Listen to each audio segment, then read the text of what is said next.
है friends, welcome to your YouTube channel अपक्यू CSC academy. Friends, जैसा कि आप लोगों को पता है, हम लोग इसमें दक्षिण भारत के भौतिक प्रदेशों का अध्ययन कर रहे थे और उसमें हम लोग जो उसको क्रमबद्ध विभाजन किए थे दक्षिण के प्रायद्वीपीय पठारी भाग का। तो उसमें हम लोग का जो आपका अंतिम 4 पार्ट हम लोग का हो चुका है। तो ये अंतिम पार्ट था हम लोग का, जो पश्चिमी घाट पर्वत और पूर्वी घाट पर्वत। हालांकि आपने क्रमबद्ध विभाजन में देखा होगा, पश्चिमी घाट पर्वत को मैंने एक तरफ मतलब अलग और पूर्वी घाट पर्वत को अलग तरह से विभाजित किया था, वो है भी। लेकिन यहाँ पर हम लोग साथ में पढ़ेंगे। साथ में पढ़ने का पॉइंट सिर्फ इतना है, क्योंकि ये फैक्ट, ये तथ्यात्मक ज़्यादा है और ये इस तथ्यात्मक इस तरीके से है कि ये सेशन आपके पिछले सारे सेशन से ज़्यादा महत्वपूर्ण है। महत्वपूर्ण वो भी हैं, लेकिन ये उनसे मान के चलिए ज़्यादा महत्वपूर्ण है। कारण ये है कि इसमें देखिए पूरा फैक्ट, पूरी पर्वत चोटियाँ, आपका पूर्वी घाट पर्वत से रिलेटेड जितनी पर्वत चोटियाँ हैं, ठीक है। हालांकि सब लिख नहीं पाया हूँ मैं, कुछ मैं आपको और बताऊंगा, ध्यान दीजिएगा, बस सुनते रहिएगा, है ना। और मैप, अगर आप लोग के पास मैप नहीं है तो प्लीज़ ले लें, और जिनके पास है वो खोल के ही इस वीडियो को देखें। विश्वास कीजिए, मैप से अगर आप पढ़ाई करेंगे और इससे रिलेट कर पाएंगे, और आपके लिए वो एक इमेज का काम करेगा, रिवीजन साथ में होता चलेगा। मैं यहाँ बताऊँगा, आप मैप में देखेंगे, इससे आपका ही लाभ है, ठीक है। ज्योग्राफी बिना मैप के मुश्किल है, ठीक है। और इधर देखिए पश्चिमी घाट पर्वत में मैंने चोटियों को तो नहीं बनाया है, लेकिन मैं बताऊंगा क्योंकि यहाँ पर कुछ मुझे विभाजन करना था, वो आपको दिख रहा होगा। अभी मैं इनको एक्सप्लेन करूंगा, तो मैं उनको अलग से आपको यहाँ बताने वाला हूँ। तो यहाँ पर देखिए 3 तरीके से पढ़ेंगे। एक तो हम मैप से देखेंगे जितना कवर हो पाएगा, फिर पश्चिमी घाट पर्वत, इसकी विशेषताएं, और फिर पूर्वी घाट पर्वत, इसकी विशेषता। इस तरीके से ये सेशन आपका कंप्लीट हो जाएगा, ठीक है। चलिए स्टार्ट करते हैं। सबसे पहले हम लोग मैप को एनालाइज करते हैं। देखिए, ये आपका मैंने साउथ इंडिया का मैप बनाया हुआ है, ठीक है। अगर हम पूर्वी घाट पर्वत को देखें तो यहाँ पर ये देखिए, इसमें मैंने पूर्वी घाट पर्वत से रिलेटेड जितनी महत्वपूर्ण चोटियाँ हैं वो बनाई हुई है, ठीक है। और इधर देखिए चोटियाँ तो नहीं बनाई हुई है, लेकिन पश्चिमी घाट पर्वत से रिलेटेड जितने महत्वपूर्ण चीज़ें हैं यहाँ पर, एक भी चीज़ आप छोड़ नहीं सकते। सबसे बड़ी बात, एक भी चीज़ आप यहाँ छोड़ नहीं सकते। इसलिए मैं कह रहा हूँ ये सेशन बहुत महत्वपूर्ण है ना। चलिए, तो हम लोग सबसे स्टार्ट करते हैं कि आखिर पश्चिमी घाट, पहले हम लोग पश्चिमी घाट पर्वत को देखेंगे। तो पश्चिमी घाट पर्वत का विस्तार कहाँ से कहाँ तक है, कि आप देख रहे होंगे, ये मैंने तापी नदी बनाई हुई है। तापी नदी अपने भ्रंश में बहती है, तापी भ्रंश जिससे बोलते हैं, है ना। नर्मदा और तापी आपको पता होगा, दोनों नदियां बहते हुए यहाँ अपना जल गिराती हैं, है ना। तो इस तरीके से तापी भ्रंश कह लीजिए या फिर तापी नदी। तो तापी नदी के मुहाने से या फिर तापी भ्रंश के मुहाने से उसका उत्तरी सीमा का निर्धारण हो रहा है आपके इसके पश्चिमी घाट पर्वत का। तो ठीक है, तापी नदी के भ्रंश से ये आपका कुमारी अंतरीप, जिसे हम लोग कन्याकुमारी अंतरीप के पास तक इसका विस्तार माना जाता है पश्चिमी घाट पर्वत का, ठीक है। कहाँ तक माना जाता है? तापी नदी से कन्याकुमारी अंतरीप तक, ठीक है। अब एक चीज और ध्यान दीजिए कि पश्चिमी घाट पर्वत को एक अन्य नाम से भी जाना जाता है, जो बहुत महत्वपूर्ण है। एग्जाम में डायरेक्ट ऐसे पूछा जाता है, सह्याद्री। सह्याद्री किस पर्वत घाटी से या पर्वत श्रृंखला से संबंधित है, उसमें दिया रहेगा हिमालय दिया रहेगा, पश्चिमी घाट पर्वत दिया रहेगा, पूर्वी घाट पर्वत दिया रहेगा, सतपुड़ा दे देगा, है ना। इस तरीके से आपको पता है, तब तुरंत क्या मारेंगे? वेस्टर्न घाट माउंटेन्स या पश्चिमी घाट पर्वत। उसी को हम अन्य नाम से बोलते हैं सह्याद्री। अब सह्याद्री से एक नाम और आप लोग को याद आ रहा होगा, हिमाद्री, है ना। हिमाद्री, हिमाद्री किस पर्वत श्रेणी को हम लोग बोलते हैं? ये हिमालय ग्रेटर हिमालय का ये अन्य नाम है। ये मैं हिमालय पढ़ाया हूँ तो उसमें बताया हुआ, ठीक है। तो ये बस आपको हिमाद्री सह्याद्री में कंफ्यूज ना हो, इसलिए मैं यहाँ पर इसको बता दिया, ठीक। देखिए, तो मैंने बताया पश्चिमी घाट पर्वत का एक अन्य नाम है, जिसको हम लोग क्या बोलते हैं? सह्याद्री। तो सह्याद्री को भी मैं, आप देखिए इसी, देखिए आप एक दिख रहा होगा आपको उत्तरी सह्याद्री और दक्षिणी सह्याद्री दिख रहा है आपको। तो आपके सह्याद्री को भी हम लोग फर्दर डिवाइड किए हैं, आके 2 भागों में डिवाइड कर दिए हैं, एक उत्तरी सह्याद्री और दक्षिणी सह्याद्री, ठीक है। अब आपके मन में एक प्रश्न उठना चाहिए कि उत्तरी सह्याद्री और दक्षिणी सह्याद्री को आपने बांट तो दिया है, लेकिन उसकी सीमा क्या है? कैसे हम मानेंगे कि कहाँ तक उत्तरी सह्याद्री है और कहाँ तक दक्षिणी सह्याद्री है? तो उसके लिए भी देखिए एक याद करने लायक पॉइंट है आपको। ये दिख रहा होगा आपको 16 डिग्री नॉर्थ, 16 डिग्री मतलब 16 डिग्री नॉर्थ लैटिट्यूड की बात कर रहे हैं, 16 डिग्री उत्तरी अक्षांश रेखा जो कि गोवा से पास करता है। ये देखिए मैंने छोटा सा गोवा बनाया हुआ है, जो गोवा से पास करता है। इस सह्याद्री को दो भागों में बांटता है, जिसको ऊपर वाले उत्तरी भाग को हम लोग उत्तरी सह्याद्री और दक्षिणी भाग को हम लोग दक्षिणी सह्याद्री के नाम से जानते हैं। उत्तरी सह्याद्री और दक्षिणी सह्याद्री, समझ गए आप लोग। ये है इसका सीमा, मतलब तापी से आपके 16 डिग्री नॉर्थ अक्षांश जो गोवा तक जाता है उत्तरी सह्याद्री हो गया, और फिर यहाँ से लेके आपका कुमारी अंतरीप तक आपका दक्षिणी सह्याद्री हो गया। इस तरीके से उत्तरी और दक्षिणी सह्याद्री में आपको कोई कंफ्यूजन नहीं होना चाहिए, ठीक है। फिर आगे आप लोग देख रहे होंगे कि पश्चिमी घाट पर्वत यहाँ आया, इधर से पूर्वी घाट पर्वत आके यहाँ पर देख मैंने गोला बनाया हुआ है, उसका नाम लिखा है नीलगिरी पर्वत गांठ या ग्रंथि। गांठ या ग्रंथि मतलब इसीलिए मैंने इसको बोला है, क्योंकि मतलब मैंने नहीं बोला है, ज्योग्राफी में इसलिए बोला जाता है क्योंकि यहाँ पर पश्चिमी घाट और मतलब ये पर्वतों का क्या है, यहाँ पर आके मिल जा रहे हैं, ठीक है, गांठ बना ले रहे हैं। पश्चिमी घाट पर्वत इधर से आया, पूर्वी घाट पर्वत आया यहाँ से, उसके बाद कंबाइनली आगे बढ़े। तो इस तरीके से आप ये समझ सकते हैं कि जब आपका पूर्वी घाट पर्वत है उसका विस्तार, स्वतंत्र विस्तार उसका नीलगिरी पर्वत तक ही है, और पश्चिमी घाट पर्वत का भी यहाँ तक है, लेकिन उसके आगे भी पश्चिमी घाट पर्वत को मेजर किया जाता है, नीलगिरी के आगे भी, ठीक है। हालांकि ये पश्चिमी घाट और पूर्वी घाट आपके नीलगिरी पर्वत पे ही आके मिल जाते हैं। अब नीलगिरी पर्वत ग्रंथि की बात आया है तो यहाँ पर कुछ इंपॉर्टेंट फैक्ट है, आप जान लीजिए कि नीलगिरी पर्वत ग्रंथि पर ही एक चोटी है जिसका नाम है दोदा बेटा। तो आपका क्वेश्चन यही एक बन गया, सबसे पहले क्वेश्चन क्या बन गया कि दोदा बेटा पर्वत चोटी कहाँ पाया जाता है, तो कहाँ पाया जाता है, नीलगिरी पर्वत पे, ठीक है। दोदा बेटा कहाँ पाया जाता है, तो नीलगिरी पर्वत पे। ऊंचाई कितनी है, तो ऊंचाई देखिए, अब इतना फिगर नहीं पूछता है, लेकिन किसी किसी एग्जाम में भाई उन लोग का अलग लेवल होता है, लेकिन अब पूछ सकते हैं कि हाँ गांधी जी मतलब किसने कांधा दिया था तिलक को, तो ये सब चीज़ें समझ से परे हैं, लेकिन फिर भी मैंने यहाँ पर जो महत्वपूर्ण समझा तो मैंने यहाँ पर लिख दिया है। ये 2636 याद करने लायक भी है, कोई कंफ्यूजन नहीं है। 2636 मीटर ये आपके दोदा बेटा शिखर की ऊंचाई है, आप भी याद कर लीजिए, है ना, दोदा बेटा, ठीक है। तो ध्यान दीजिए, दोदा बेटा नीलगिरी पर्वत पे पाई जाती है, और नीलगिरी पर्वत की सर्वोच्च चोटी भी है, किसकी, नीलगिरी पर्वत की, ये दोदा बेटा जो है ध्यान दीजिए, दोदा बेटा नीलगिरी की सर्वोच्च चोटी।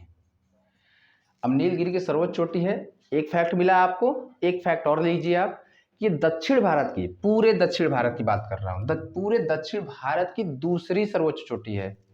क्या है, आपका दोदा बेटा दक्षिण भारत की सेकंड सर्वोच्च चोटी। तो नीलगिरी पर्वत देखना कितना इंपॉर्टेंट है, ध्यान से फिर से रिकॉल करिए। नीलगिरी पर्वत पे आपका इसकी सर्वोच्च चोटी पाई जाती है दोदा बेटा, जिसकी ऊंचाई है 2636 मीटर, और ये पूरे दक्षिण भारत की दूसरी सबसे ऊंची चोटी है। तो फिर आपके मन में एक प्रश्न और आना चाहिए कि सर्वोच्च चोटी कौन से दक्षिण भारत की, आना ही चाहिए। तो अन्नामलाई पर्वत श्रेणी में पाया जाता है, जो है पूरे दक्षिण भारत की सर्वोच्च चोटी है, जिसका नाम है अनाई-मुडी। क्या नाम है, अनाई-मुडी, ठीक है। तो ये है पूरे दक्षिण भारत की सर्वोच्च चोटी अनाई-मुडी, जिसकी ऊंचाई है 2695 मीटर। क्या है इसका, 2695 मीटर, है ना, ठीक है। तो इस तरीके से आपको क्या पता चल गया कि दक्षिण भारत की जो सर्वोच्च चोटी है वो अनाई-मुडी है 2695 मीटर की। दूसरी सर्वोच्च चोटी दोदा बेटा है, जो नीलगिरी पर्वत पे है, और उसकी ऊंचाई है 2636 मीटर। और दोदा बेटा सिर्फ नीलगिरी पर्वत की बात करें तो उस पर्वत श्रेणी की सबसे ऊंची चोटी है, ठीक है। ऊटी, यहाँ देखिए लिखा हुआ है ऊटी ऊटी लिखा हुआ है, तो ऊटी ध्यान दीजिए, ऊटी एक आपका बहुत फेमस है, लोग गए होंगे, हो सकता है जो वीडियो देख रहे हो उनमें भी कुछ गए हों, बहुत अच्छी जगह है। हाल फिलहाल में मेरे एक मित्र वहाँ भी घूम के आए हैं। हालांकि मेरे मित्र तो वेस्टर्न घाट और आपके पूर्वी घाट के बहुत अच्छे जो यहाँ पर पर्वत चोटियाँ हैं, सब अभी घूम के मुझे इसके बारे में बताया ही है, तो मैं इसलिए आप लोग को कह रहा हूँ, आप लोग भी जाइए, घूमिए, बहुत अच्छी जगह है। तो ऊटी उसी तरीके का एक पर्यटन स्थल है, ठीक है, ऊटी आपका एक पर्यटन स्थल है जो आपके नीलगिरी पर्वत पे ही पाया जाता है। स्वास्थ्य लाभ के लिए कि लोग जाते हैं वहाँ पर, देखेंगे पर्वत इतना सुंदर दृश्य है ऊटी का। सीढ़ीनुमा वहाँ पर संरचना पाई जाती है, पूरी ग्रीनरी टाइप की है। ठीक है, तो ये भी आपका कहाँ पाया जाता है, ऊटी भी आपका नीलगिरी पर्वत से ही संबंधित है। अब नीलगिरी से ही संबंधित एक फैक्ट और जानिए, ये जो आपका नीलगिरी पर्वत श्रेणी है ये कितने राज्यों से संबंधित है। तो आप देख रहे होंगे चूंकि यहाँ पर इधर केरल है इधर तमिलनाडु है, तो केरल प्लस तमिलनाडु तो है ही, साथ में इधर कर्नाटक का क्षेत्र भी नीलगिरी पर्वत से सटा हुआ है। तो कितने राज्य होंगे, राज्य संबंधित कितने हो गए बताइए, केरल, तमिलनाडु एंड कर्नाटक। ठीक है, तो 3 राज्य आपके नीलगिरी पर्वत से संबंधित है। ये डायरेक्ट क्वेश्चन ये भी आ सकता है और आया भी है कि किस राज्य का संबंध नीलगिरी पर्वत से नहीं है, उसमें 3 दे देगा, केरल, कर्नाटक, तमिलनाडु, चौथा दे देगा आंध्र प्रदेश, मध्य प्रदेश, है ना, तेलंगाना, कुछ भी दे देगा। तो आपको ये ध्यान रखना रहेगा कि ये तीनों राज्य आपके नीलगिरी पर्वत से संबंधित है। ठीक है, इस तरीके से आपको नीलगिरी पर्वत के बारे में जानकारी मिली। ठीक है, अब यहाँ पर देख रहे होंगे एक चीज़ और देखिए, यहाँ पर मैंने लिखा है महत्वपूर्ण दर्रे, इनके बारे में बात करेंगे। और देखिए दर्रों को मैंने यहाँ पर बना रखा है, 1 2 3 और एक यहाँ पर और है। ठीक है, चारों बहुत महत्वपूर्ण दर्रे हैं और चारों का नाम उसका याद करने का मतलब क्रम का मैं ट्रिक भी आपको बता दूंगा, लेकिन ये जरूर याद रखिएगा ये दर्रे किसको किससे जोड़ते हैं, बहुत ही महत्वपूर्ण है। ठीक है, अभी उसके बारे में हम लोग बात करेंगे। तो इस तरीके से इधर की जितनी इन्फॉर्मेशन है मैंने आपको दे दी। ठीक है, यहाँ पर देखिए एक दर्रा मैंने यहाँ भी बना रखा है, पालघाट, जो आपके नीलगिरी के दक्षिण में ही है, उस पर भी बात करेंगे। अब हम आते हैं पूर्वी घाट पर्वत में। एक चीज़ देख रहे होंगे आप लोग पूर्वी घाट पर्वत पे, क्या देख रहे हैं आप कि यहाँ पर देखिए ये जो मैंने एक पतली सी लाइन बनाई हुई सिर्फ ये दिखाने के लिए बनाया हुआ है कि पहले ये सतत था, पहले पूर्वी घाट पर्वत भी सतत थी, मतलब कहीं से उसमें कटा अपर्दित नहीं थी। लेकिन ये जो आपके जो ब्लू लाइंस दिख रही हैं जो मैंने इनको बताया हुआ है, ये भी ये दिखाने का एक प्रयास है कि इस समय आपका पूर्वी घाट पर्वत एक अवशिष्ट के रूप में बचा हुआ है। मतलब वहाँ पे अवशिष्ट क्यों है, क्योंकि इधर से जो नदियाँ निकलती हैं, तमाम मुख्य नदियाँ निकलती हैं, गोदावरी, कृष्णा, कावेरी, पेन्नार जो आके आपके बंगाल की खाड़ी में गिरती हैं, वो इस पूरी आपके पूर्वी घाट पर्वत को काट के छोटे छोटे टुकड़ों में रख दी हैं, कर दी हैं, इसलिए इनको हम लोग अवशिष्ट पर्वत के नाम से भी जानते हैं। मैंने लिखा भी होगा यहाँ पर अवशिष्ट पर्वत है। ठीक है, बात करेंगे। ठीक है, खैर अब थोड़ा सा इन पूर्वी घाट पर्वत में जो महत्वपूर्ण चोटियाँ हैं उनके बारे में थोड़ा देख लीजिए। हम स्टार्ट करते हैं सबसे पहले महेंद्रगिरी से। आपका महेंद्रगिरी सबसे उत्तर में पाया जाता है। जो ध्यान दीजिए कि जो महत्वपूर्ण चोटी है सिर्फ मैं उनकी ही बात कर रहा हूँ, इसलिए इसको आप लोग बहुत ध्यान से रखिएगा। महेंद्रगिरी आपका जो पर्वत चोटी है वो आपके उड़ीसा में पाया जाता है, उस गंजम जिले में। ठीक है, उसके बाद हम लोग देखिए उत्तर से दक्षिण तरफ बढ़ते जाएंगे और ये सारे पर्वत श्रेणी बहुत महत्वपूर्ण है, खासकर इनका क्रम। ठीक है, क्रम ही इनका बहुत बार पूछा है। हाँ, दूसरा तरीके का पूछने का तरीका ये रहेगा, ये दे देगा इसमें पर्वत श्रेणियों का नाम दे देगा, पूछेगा किस राज्य से संबंधित हैं, तो आपको राज्य भी मैं बता दूंगा, ये आपको ध्यान रहेगा। ठीक है, ध्यान दीजिए महेंद्रगिरी आपका उड़ीसा से संबंधित है। उसके हम लोग दक्षिण में आएंगे तो आपका नालकुंडा, नालकुंडा का नल्ला मलाई भी आप पढ़िए। मैं यहाँ पर देखिए कुंडा कुंडा कुंडा है, तो मैं यहाँ पर नालकुंडा, लेकिन नल्ला मलाई भी आपको मिलेगा। ठीक है, तो नल्ला मलाई भी देखिएगा इसको, नालकुंडा को। तो महेंद्रगिरी के दक्षिण में आया नालकुंडा, उसके दक्षिण में आया वेलकुंडा, उसके दक्षिण में आया तो पालकुंडा। तो नालकुंडा, वेलकुंडा, पालकुंडा, और एक और यहाँ पर है देखिए मैंने बनाया हुआ है, पर जगह कमी से मैं आपसे बोल रहा हूँ, ध्यान से देखिए। नागरी, नालकुंडा, वेलकुंडा, पालकुंडा और नागरी, ये पर्वत श्रेणी आपका क्रम तो आप देख ही रहे हैं। ये पर्वत श्रेणी आपके आंध्र प्रदेश में पाए जाते हैं। कहाँ पाए जाते हैं? आंध्र प्रदेश में। महेंद्रगिरी आपका उड़ीसा में पाया जाता है। नालकुंडा, वेलकुंडा, पालकुंडा और नागरी, यहाँ पर लिख दे रहे हैं हम नागरी। दिखेगा नहीं तो आप लोग वीडियो को थोड़ा सा क्वालिटी इंप्रूव करके देख लीजिएगा, फिर उसको रिड्यूस कर लीजिएगा। ठीक है, नागरी, ये आपके चारों पहाड़ियाँ आपका कहाँ पाए जाते हैं? आंध्रा। ठीक है, आंध्रा में। ठीक, अब उसके दक्षिण में हम बढ़ते हैं, जवादी, सेवराय, पंचमलाई। जवादी, सेवराय, पंचमलाई। उसके बाद देखिए, क्योंकि आंध्र प्रदेश के बाद पूरी जो पहाड़ियाँ आपको दिख रही हैं, इनका संबंध आपका किससे हो जाएगा? तमिलनाडु का। लेकिन खास आप इनको पहले देखिए, जवादी, शिवराय, पंचमलाई, इन कंप्लीटली ये कहाँ पर हैं?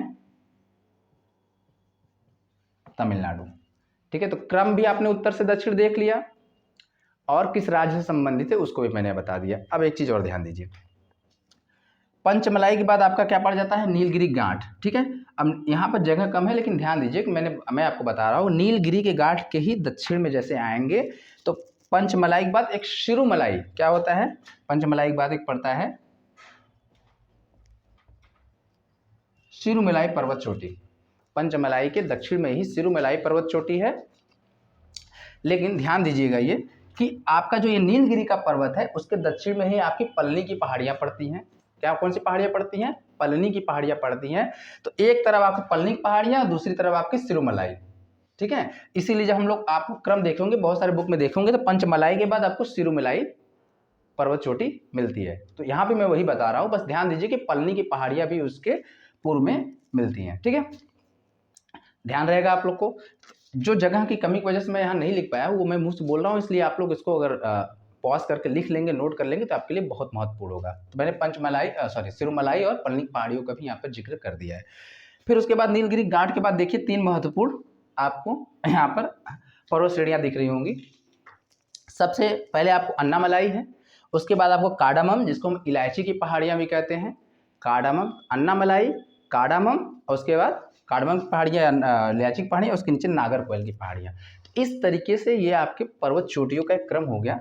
आई थिंक इसमें से ऐसा कोई भी महत्वपूर्ण पर्वत चोटी मैंने छोड़ा नहीं है जो आपके एग्जाम से रिलेट करे। ठीक है, तो अगर इतना आपने पढ़ लिया तो श्योर है कि आपके एग्जाम में इससे क्वेश्चन फंस जाएगा। ठीक है, तो इस तरीके से ये मैप का हमने अध्ययन कर लिया। ठीक है, और मैंने बताया कि आपके दक्षिण में नीलगिरी घाट के दक्षिण में आपका अन्नामलाई, उसी की में एक पर्वत चोटी है जो अनाईमुड़ी, आपके दक्षिण भारत की सबसे ऊंची चोटी है, 2695 मीटर उसकी ऊंचाई है। ठीक है, ओके। अब यहाँ पर देखिए, अभी हम लोग पश्चिमी घाट पर्वत में भी बहुत महत्वपूर्ण चोटियाँ हैं जिनकी जिक्र करेंगे अभी हम लोग, लेकिन किसको उसमें कैसे देखेंगे, अब हम लोग अलग से विशेषताओं के रूप में देखेंगे। ठीक है, तो मैप का अगर ये अध्ययन हो गया तो बहुत छोटा सा पार्ट और बचा है, देखिए उसको। पश्चिमी घाट पर्वत, ठीक है, क्या है पश्चिमी घाट पर्वत, इसकी विशेषताएं। सबसे पहले लिखा हुआ है वास्तविक पर्वत श्रेणी नहीं, वास्तविक पर्वत श्रेणी नहीं, भ्रंश कगार। तो ये कीवर्ड है, बस आप ये समझिए कि ये भ्रंश कगार क्यों है। मतलब ये वाला जो पर्वत किनारा है आपका पश्चिमी घाट पर्वत ना, वो बता रहे हैं कि कोई हम लोग पर्वत तो पढ़ रहे हैं पर ये वास्तव में कोई पर्वत श्रेणी वास्तव में नहीं है, ये एक भ्रंश कगार है। तो अब भ्रंश कगार शब्द से आप थोड़ा सा परेशान हो सकते हैं अगर आपको थोड़ा सा भ्रंश के बारे में नहीं पता है। तो मैं आपको बता दूं, अगर आपने पुरानी वीडियो देखी होंगी तो आपको परेशानी बिल्कुल नहीं होने वाली है, क्योंकि मैंने इसको बहुत अच्छे से बताया हुआ है कि आपका जो हम लोग का इंडियन पेनिनसुलर भाग है, जो भारतीय प्रायद्वीपीय भाग है, वो किसका भाग है हमारा? जब हमारा पेंजिया टूटा था तो अंगारा लैंड और गोंडवाना लैंड में, तो ये गोंडवाना लैंड का ही भाग था हमारा ये प्रायद्वीपीय भारत। ठीक है, हमारा ये प्रायद्वीपीय भारत ये हमारे गोंडवाना लैंड का ही भाग है। ठीक, अब वापिस से जब गोंडवाना लैंड टूटा था, मैंने आपको बताया था, ध्यान से एक बार देख लीजिए कि ये आपका पेंजिया था, ये पेंथालासा था, यहाँ से टूटा, 2 भागों में सबसे टूटा था, अंगारा लैंड, ये टेथिस सागर हो गया था, और ये आपका गोंडवाना लैंड हो गया था। ठीक है, ये अंगारा लैंड और ये गोंडवाना लैंड। फिर इसमें भी विखंडन हुआ, तो इसी से टूटकर एक ट्रायंगुलर शेप में हमारा यहाँ से, ठीक है, यहाँ से टूट के हमारा फिर ये आगे बढ़ के इस प्लेट इधर के आपके अंगारा लैंड के प्लेट से और एशियाई प्लेट से टकराया था। तो अब ध्यान दीजिए, ये वाला प्लेट जो है यहाँ से जब टूटा था, यहाँ से कोई जैसे इमेजिन करिए बर्फी का टुकड़ा तोड़ेंगे तो कैसे टूटता है, ऐसे एकदम खड़े कगार पर टूटता है ना, बस वही समझिए। तो यहाँ से टूटा हुआ भाग था, इसलिए अब चूंकि ये ऐसे समझिए, नहीं इस फिगर से देखिए, सॉरी, जब ये भाग इधर से टूटा, ये भाग टूट के अब मूव किया आगे की तरफ। अब मैंने आपको ये चीज़ बताया है लास्ट पिछले वीडियो में जब हिमालय पढ़ा रहा था, हिमालय के उत्थान में इसका बहुत महत्वपूर्ण योगदान था। तो जब ये टूटा था तो ये चीज़ें जाके, जब ये प्लेट जाके यूरेशियाई प्लेट से टकराया था, ये वाला जो पोर्शन था ये इसमें सबडक्ट हो गया था, थोड़ा थोड़े आगे तक सबडक्ट हो गया था और ये भाग हमारा थोड़ा सा उठ गया था। तो कोई भी चीज़ है इस तरीके से जा रहा है, ऐसे उठ गया, समझ रहे हैं। ये वाला क्या होगा, यहाँ प्लेन था लेकिन उठने की वजह से क्या हो गया, एक पर्वत श्रृंखला की तरह इसका स्वरूप बन गया, समझ रहे हैं आप। ये चीज़ आपका सिंपली तो पर्वत नहीं था, लेकिन इधर धंसने की वजह से और चूंकि एक कगार की वजह से उठ गया, इसलिए ये क्या बन गया आपका, एक पर्वत श्रृंखला, जिसको हम लोग आज पश्चिमी घाट पर्वत के रूप में जानते हैं। तो बस यही समझाने का मतलब था हमारा कि ये वास्तविक पर्वत श्रेणी नहीं है, भ्रंश कगार है। भ्रंश कगार क्यों, क्योंकि ये गोंडवाना लैंड पार्ट से हमारा टूटा हुआ भाग है, ठीक है। और जो इधर का विभाग जो टूटा था, यहाँ पे मैंने बताया, ये इस तरीके से जो टूट के यहाँ से निकला था, तो यही वाला भाग आपका पर्वत पश्चिमी घाट पर्वत के रूप में है, ठीक है, ध्यान दीजिए। अब लंबाई की बात करें तो यहाँ से लेके यहाँ तक की लंबाई की बात करें तो लगभग माना जाता है, लगभग है, ये एग्जैक्ट नहीं है, 1600 किलोमीटर तक इसका विस्तार है, तापी से लेकर कन्याकुमारी अंतरिक्ष। एकदम कन्याकुमारी तक नहीं है, कन्याकुमारी के थोड़ा सा 10-20 किलोमीटर ऊपर तक ही इसका विकास है। तो मान के चलिए कि 1600 किलोमीटर तक इसका विस्तार माना जाता है। अब 1600 किलोमीटर अगर इसका विस्तार है, समझिए कितनी लंबी पर्वत श्रृंखला है। इसीलिए इसको क्या कहा गया है कि भारत में हिमालय के बाद ये दूसरी सबसे लंबी पर्वत श्रृंखला है। लिखा है भारत की दूसरी सबसे लंबी पर्वत श्रेणी, है ना। तो पहली तो आपको पता ही है, हिमालय है पूरा, है ना, लगभग 2500 किलोमीटर विस्तार है उसका। अब अगर राज्यों में इसका विस्तार देखें तो आपको मैंने पहले बताया, तापी भ्रंश से स्टार्ट है, कहाँ तक जाता है आपका, केरला तक जाता है, तमिलनाडु तक जाता है। तो केरल तमिलनाडु से आपका पश्चिमी घाट पर्वत तो वैसे संबंधित है। ऊपर आपका गुजरात भी थोड़ा संबंधित है, क्योंकि यहाँ पर जनरली आप इसको, क्योंकि गुजरात और महाराष्ट्र की सीमा पे ही आपकी तापी भ्रंश है, इसलिए गुजरात को हल्का सा आप ले सकते हैं। उसके बाद महाराष्ट्र, गोवा, कर्नाटक, केरल, तमिलनाडु, है ना, ठीक है। ये इतने राज्यों में इसका विस्तार है, ओके। ढाल की बात कर लें तो ढाल की बात आप स्वयं सोचिए, ढाल कैसा होगा। हमारी जो नदियां निकल के ऐसे बहती हैं, तो ढाल भी इसका कैसे होगा, ये बिल्कुल, अगर मेरे हाथों को देखिए ऐसे, है ना, इस तरीके से है, ठीक। अगर इस हाथ को देखिए तो और बढ़िया समझ में आएगा। देखिए ये आपका भ्रंश कगार है, टूटा हुआ भाग है, इसलिए इधर का जो ढाल है, पश्चिम घाट के अरब सागर का तरफ ढाल समझिए। अरब सागर की तरफ का जो ढाल है वो खड़ा ढाल है। कैसा ढाल है, तीव्र ढाल है, खड़े ढाल है। इसलिए इधर से जो नदियां निकलती हैं वो इधर क्या डेल्टा का निर्माण न करके किसका निर्माण करती हैं, एस्चुअरी का निर्माण करती हैं। ध्यान दीजिए, इसको आप समझिए बिल्कुल मेरे हाथ को। ये आपका पश्चिमी घाट पर्वत का ये आपका पश्चिमी ढाल है, जो काफ़ी तीक्ष्ण है, और पूर्व की तरफ ये मंद ढाल के साथ बहते हुए हैं। इसलिए इधर से जो नदियां निकलती हैं ये अवसाद युक्त रहती हैं और जाके आपका बंगाल की खाड़ी, इस मतलब हाँ, बंगाल की खाड़ी वाले क्षेत्र में आपको डेल्टा का निर्माण करते हैं। मैंने लिखा हुआ है कि आपका जो इधर डेल्टा का निर्माण होता है पूर्वी घाट में, क्योंकि निकलती नदियाँ पश्चिमी घाट पर्वत से ही हैं, लेकिन इस ढाल का अनुसरण करती हैं, इस वजह से इधर डेल्टा का निर्माण होता है। लेकिन जो इस साइड बहती हैं, जो पश्चिम साइड नदियाँ निकल के छोटी छोटी नदियाँ निकलती हैं, वो तीक्ष्ण, देखिए इसी तरीके है, तीक्ष्ण ढाल होने की वजह से एस्चुअरी का निर्माण करती हैं, ज्वार नद मुख का निर्माण करती हैं। मैंने लिखा है ना, ठीक है, ज्वार नद मुख का निर्माण करती हैं,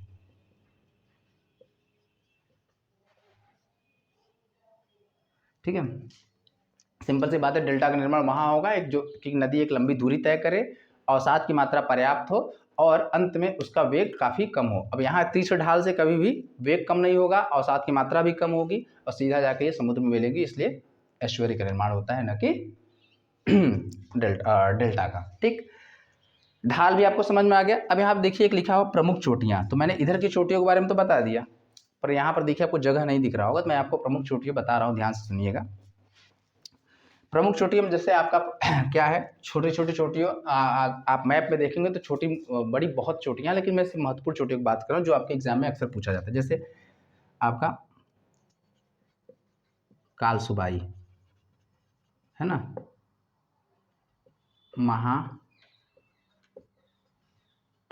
कालसुबाई, महाबलेश्वर,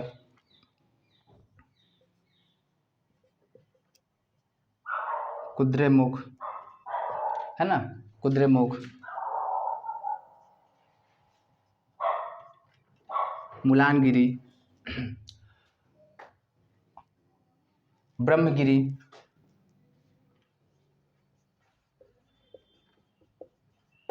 इस तरीके से आपके इधर भी बहुत महत्वपूर्ण चोटियाँ हैं, और महत्वपूर्ण चोटियाँ इस तरीके से कि इन महत्वपूर्ण चोटियों से महत्वपूर्ण नदियों का भी उद्गम हुआ है। देखेंगे अभी हम लोग, देखिए कालसुबाई आपका जो महाराष्ट्र में है, ये आपके उत्तरी सह्याद्री का सर्वोच्च चोटी है। कालसुबाई जो आपका महाराष्ट्र में पड़ता है, महाराष्ट्र वाले क्षेत्र में, ये आपके उत्तरी सह्याद्री जो मैंने बताया उस क्षेत्र का ये सबसे सर्वाधिक ऊंचा चोटी है। ठीक है, एक और फैक्ट आप ध्यान लीजिए, कालसुबाई महाबलेश्वर ये कालसुबाई के दक्षिण में है। कालसुबाई के दक्षिण में है आपका महाबलेश्वर, और महाबलेश्वर चोटी से आपके किस नदी का उद्गम होता है? सॉरी, हाँ, किस नदी का उद्गम होता है बताइए? बहुत महत्वपूर्ण नदी है, कृष्णा नदी का। कृष्णा नदी का उद्गम आपके महाबलेश्वर चोटी से ही होता है, ध्यान रखिएगा।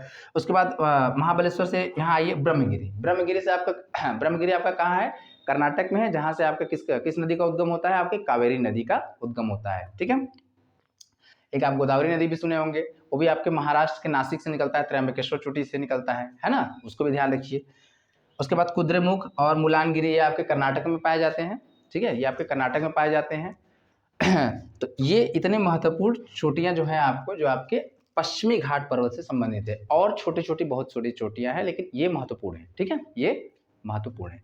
तो आपको याद रहेगा कालसुबाई, महाबलेश्वर, कुद्रेमुख, मुलानगिरी और ब्रह्मगिरी। ठीक है, एस्चुअरी में का निर्माण करते हैं, मैंने बता दिया, कारण भी आपको स्पष्ट समझा दिया है। अब देखिए आपका पश्चिमी घाट पर्वत आपकी जैव विविधता के लिए बहुत महत्वपूर्ण है। हॉट स्पॉट लिखा है मैंने, ध्यान दीजिए, हॉट स्पॉट। पूरे विश्व में बहुत लिमिटेड, बहुत सीमित हॉट स्पॉट क्षेत्र हैं, जिसमें से भारत का ये वाला क्षेत्र भी शामिल है। इसके अलावा सुंडालैंड और आपका पूर्वोत्तर का भी क्षेत्र हॉटस्पॉट में आता है, लेकिन हम अभी पश्चिमी घाट पर्वत की बात कर रहे हैं, तो हम यहाँ रहेंगे कि आपका पश्चिमी घाट पर्वत का जो क्षेत्र है वो जैव विविधता से इतना समृद्ध है कि उसको हॉट स्पॉट क्षेत्र में भी गिना जाता है, बहुत समृद्ध है। ठीक है, इसीलिए पश्चिमी घाट पर्वत को हम लोग सदाबहार वन के रूप में भी जानते हैं, है ना, सदाबहार। और कारण भी है, जब हम लोग पढ़ेंगे, मानसून पढ़ेंगे, तब देखेंगे कि वास्तव में ये जैव विविधता क्यों है, क्योंकि मानसून का सबसे ज़्यादा लाभ यही घाटी पर्वत श्रेणी उठाते हैं। हम लोग मानसून में इसको देखेंगे, बहुत मज़ा आएगा। मानसून में देखेंगे कि किस तरीके से मानसून जाता है, और खासकर पश्चिमी घाट पर्वत, सबसे पहले आपने सुना होगा, सबसे पहले केरल में वर्षा होती है, तो कारण वहीं पर हम लोग देखेंगे। ठीक है, तो वर्षा होगी तो जैव विविधता तो वहाँ होना ही है। ठीक है, तो जैव विविधता से संबंधित है ये, समृद्ध है ये, और इसीलिए जो 2012 में यूनेस्को के विश्व धरोहर में भी इसको शामिल किया गया है। तो ये क्वेश्चन आपके लिए बनेगा कि पश्चिमी घाट पर्वत आपका विश्व धरोहर में शामिल है? बिल्कुल है। कब शामिल है? 2012 में इसको किया गया था। ठीक है, अब यहाँ से अगर आप लोग थोड़ा सा खोजी प्रवृत्ति के हैं, तो थोड़ा यूनेस्को के बारे में अगर आप लोग को नहीं पता है तो यूनेस्को की हिस्ट्री थोड़ा देख लीजिएगा। ठीक, महत्वपूर्ण दर्रों की बात हमने किया था, अब यहाँ देखिए महत्वपूर्ण दर्रे। ध्यान दीजिए, एक महत्वपूर्ण दर्रा यहाँ बना हुआ है ना, सॉरी, एक आपका यहाँ बना हुआ है, एक आपका यहाँ बना हुआ है, और एक आपका कार्डमम हिल्स के बीचों बीच है। ठीक है, तो चार आपके जो महत्वपूर्ण दर्रे हैं उनके बारे में हम लोग बात करेंगे। सबसे पहले हम लोग किसके बारे में बात करेंगे? थाल घाट दर्रा। ये है आपका जो दर्रा है, मैं यही लिख दे रहा हूँ, ध्यान दीजिए, थाल घाट दर्रा। ठीक है, थाल घाट दर्रा। उसके दक्षिण में आएंगे तो यहाँ है, जो है आपका क्या, कौन सा दर्रा है आपका? भोर घाट दर्रा। ये दर्रा कौन सा है आपका? भोर घाट। तो थाल घाट, भोर घाट, ये दोनों महाराष्ट्र में पाए जाते हैं। ठीक है, थाल घाट दर्रा आपका मुंबई को नासिक से जोड़ता है, तो आपका भोर घाट दर्रा आपका मुंबई को पुणे से जोड़ता है। ठीक है, सॉरी, महाराष्ट्र, नहीं, हाँ ठीक है। तो थाल घाट दर्रा आपको किससे जोड़ता है? आपको नासिक से जोड़ता है। आपका जो भोर घाट दर्रा है वो आपको पुणे से जोड़ता है। ठीक है, मुंबई को। अब हम लोग जो तीसरे दर्रे की बात करें, तो मैंने यहाँ पाल घाट दर्रा लिखा है। इसकी अवस्थिति तो भूलिएगा मत कि ये आपके नीलगिरी पर्वत के दक्षिण में विद्यमान है। ठीक है, नीलगिरी पर्वत के दक्षिण में ये विद्यमान है। पाल घाट दर्रा आपका किससे सॉरी, पाल घाट दर्रा आपका किससे जोड़ता है? तो ये पलक्कड़ से, ये केरल के पलक्कड़ को तमिलनाडु से जोड़ता है, समझ लीजिए। ये आपका पाल घाट दर्रा केरल के पलक्कड़ को आपके तमिलनाडु से जोड़ता है। ठीक है, और आपका इसके नीचे जो आपको मैंने बताया कार्डमम हिल्स में जो आपका दर्रा है, जिसको हम लोग बोलते हैं सेन कोट्टा दर्रा। कौन सा बोलते हैं हम लोग? सेन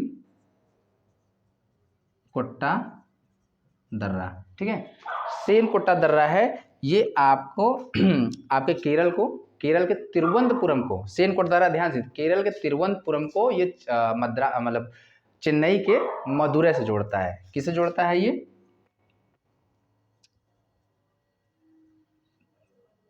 तिरुवनंतपुरम को मदुरै से। ठीक है, तिरुवनंतपुरम को मदुरै से जोड़ता है आपका सेन कोट्टा दर्रा। तो इस तरीके से मैंने 4 दर्रों को बताया है। ठीक है, ध्यान दीजिए थोड़ा। एक इसका आपको याद करने के लिए ज़्यादा जहमत नहीं उठानी पड़ेगी, मैं आपको बता दे रहा हूँ।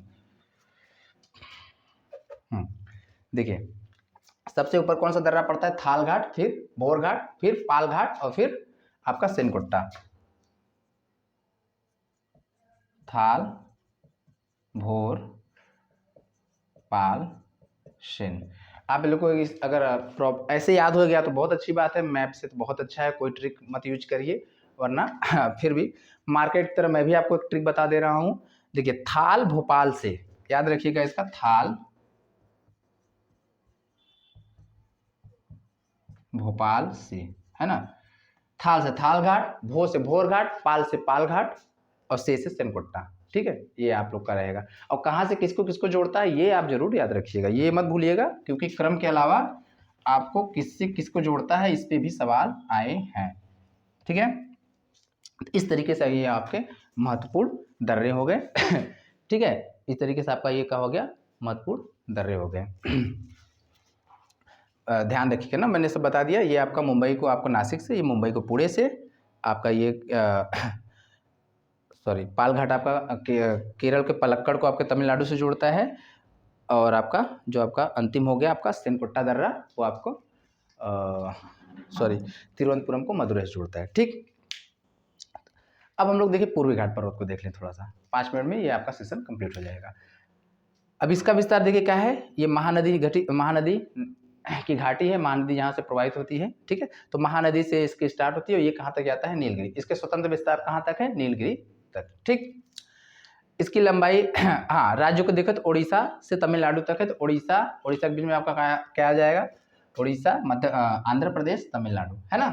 तो इसमें कोई परेशानी की बात नहीं है। इसके विस्तार को देखते मैंने लिखा उड़ीसा से तमिलनाडु, 1300 किलोमीटर इसकी लंबाई है।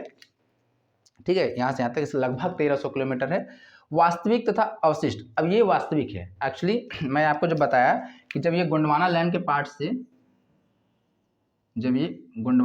पार्ट से हमारा इस तरीके से ट्रायंगुलर फॉर्म में जब टूटा था, तो इधर तो पहले मतलब ये वाले जो रीजन में पर्वत चोटियाँ थी, मतलब इसमें कगार का कोई संबंध नहीं है, क्योंकि ये कगार तो इस साइड था, इसलिए इनको हम लोग बोलते हैं कि ये वाला जो आपका पूर्वी घाट पर्वत है, ये आपका वास्तविक पर्वत श्रेणियाँ हैं। ठीक है, अवशिष्ट पर्वत श्रेणी क्यों है? क्योंकि ये बहुत पुराने थे, और इन नदियों, मैंने पहले ही आपको बताया कि इधर से निकलने वाली जितनी महत्वपूर्ण नदियाँ हैं, गोदावरी, कृष्णा, कावेरी, है ना, पेन्नार, तमाम नदियाँ जो आके यहाँ पर आपके बंगाल की खाड़ी में मिलती हैं, तो वो सब इस पर्वत श्रेणी को जगह जगह से एकदम से अपरदित कर दी हैं, काट दी हैं, इसलिए इसको अवशिष्ट के रूप में हम लोग जानते हैं। ठीक है, ध्यान दीजिए। पश्चिमी घाट की तुलना में अत्यधिक अपरदित, वही जो मैंने आपको बताया, इधर का जो पश्चिमी घाट पर्वत है ये सतत है। सतत का मतलब ये कंटिन्यूअस है, बहुत ज़्यादा अपरदन नहीं हुआ है, एक हमको सतत श्रृंखला मिलती है, बट इधर का मतलब अपरदित है, इसलिए हम लोग कटा कटा मिलता है। ठीक, सर्वोच्च चोटी ये हमने आपको सर्वोच्च मतलब ये महत्वपूर्ण चोटियों के बारे में बता दी। और तो ये सब पूर्वी घाट पर्वत की ही चोटियाँ हैं। इनमें से जो महत्वपूर्ण चोटी है, सब सर्वोच्च चोटी है आपकी जो मानी जाती है, जो उसमें मैंने तो नहीं लिखा है, पर ध्यान दीजिए, जो सर्वोच्च चोटी है उसको हम लोग विशाखापत्तनम चोटी को, विशाखापत्तनम की चोटी,